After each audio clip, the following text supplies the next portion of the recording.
নদিয়ার আসাননগরে একটি সভাতে যোগ দিতে এসেছিলেন সুকান্ত মজুমদার। সেখান থেকেই রাজ্যের মন্ত্রী উজ্জ্বল বিশ্বাস, কৃষ্ণনগরের সাংসদ মহুয়া মৈত্র এবং মুখ্যমন্ত্রী মমতা বন্দ্যোপাধ্যায় সহ একাধিক মানুষকে রীতিমতো কটাক্ষের সুর শোনা গেল মঞ্চ থেকেই।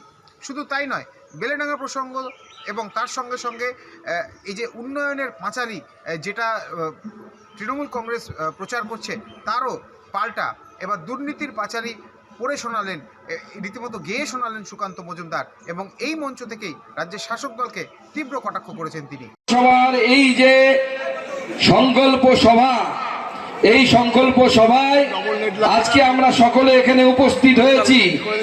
আমরা যারা উপস্থিত হয়েছি তারা এখানে ভাবছেন যে সুকান্ত দা কি বলবেন। সুকান্ত দা আপনাদের সামনে এই সংকল্প সভায় আমাদের আগামী দিনে কি করণীয় সেই বিষয়টি নিয়ে আপনাদের সামনে দু চারটি কথা আমি রাখতে চাই। তার আগে তৃণমূলবাসী, এখন তৃণমূল লোকেরা এখন সমস্ত নবদ্বীপবাসী থেকে শুরু করে কৃষ্ণনগরবাসী থেকে শুরু করে সবাইকে এখন পাঁচালী শোনাচ্ছে, তাই তো? আমরা একটু শোনাই।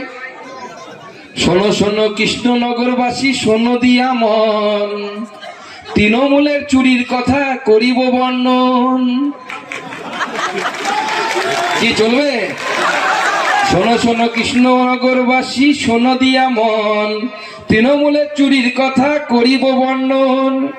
গরু চোর রুকবানুর কহে রেগে রেগে, চেনেন তো রুকবানুরকে? গরু চোর রুকবানুর কহে রেগে রেগে, মানিক বেটা চুরি করে দাম হেকে হেকে। ঠিক তো?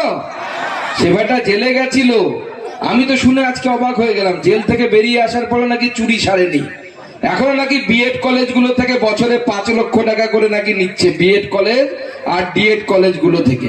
আর তার এক তোলাবাজ আছে কোনো কাউন্সিলর, সেই কাউন্সিলর সমস্ত বিএড কলেজ এদের কাছ থেকে টাকা নেয়। চুরির কথা করিব বর্ণন, গরু চোর রুকবানুর কহে রেগে রেগে, মানিক বেটা চুরি করে দাম হেকে হেকে।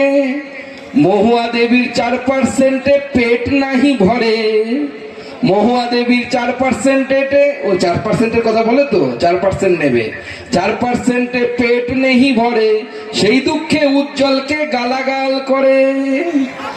আজকে এই পাঁচালী এটুকুই থাক।